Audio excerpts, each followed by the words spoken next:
had two donors at a sperm bank and have differing views about whether their offspring have the right to know who they are.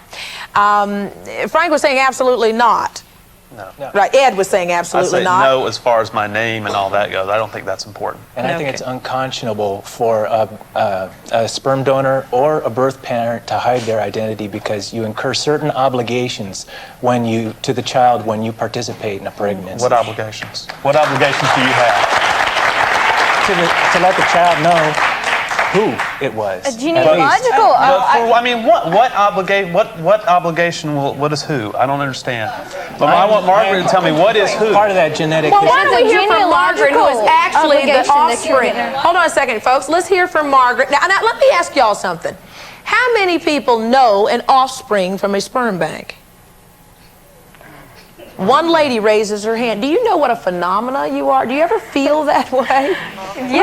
Really? Yeah. So your concerns are really concerns that many of us have never heard before. So I really want you to break it down for us and let us know what you're going through. Your reaction was to Ed. Please let Margaret respond. We not want to hear from Margaret right now. Go on, Margaret. Well, he's saying what kind of an obligation is it? I think it's a genealogical and a historical obligation, because, I mean, this is a society where Alex Haley with Roots, you know, rocked the world with it, you know, and made people aware of their history and their genealogy more so than we ever thought about before. You go to a library, there's rooms, aisles that say genealogy section. There's at my college, there's a course that requires a Roots paper. My friends are running around talking to their parents and, oh, I gotta find out where grandma came from and this, that, and the other. And like Colleen, there's something missing there. And it's not, I want a daddy. I haven't had a daddy for over 10 years and I don't need one now. But I would like to know where I came from. Why I walk like I walk. Why my jawline is like mine and not my mother's. Okay. That's absolutely.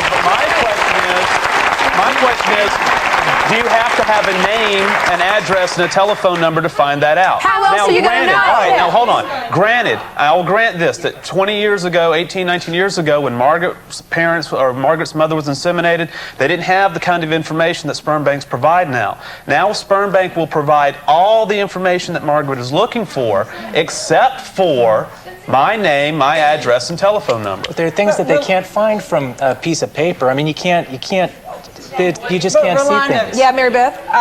You asked how many people here know somebody who was the product of artificial insemination. Chances are everybody in this room knows somebody like that, but they don't know they do because it's none of their business. Secret. It's a privacy issue. They don't need to share it with everybody that they know. Now, you can't assume that because somebody wants to come on a talk show and tell about their need to know, that everybody in the same situation has that need to know. Sandy just told you it was very difficult. You can't maintain your privacy and go on national television. The people out there that don't want to know are not on your programs.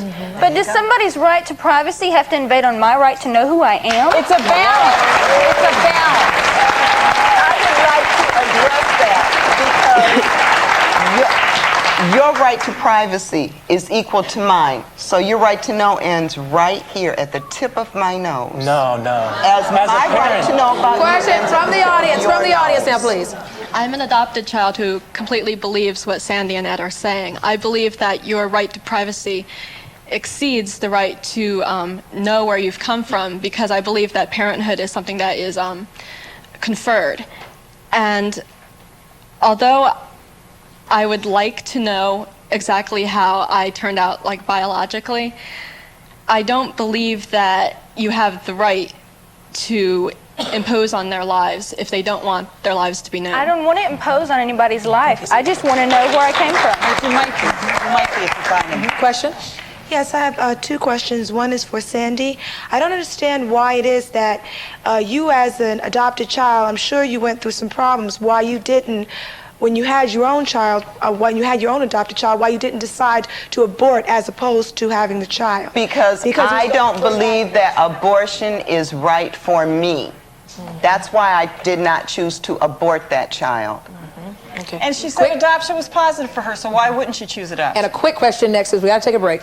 And the question for the gentleman at the end, if all these children were to come to you, would you pay child support for each child?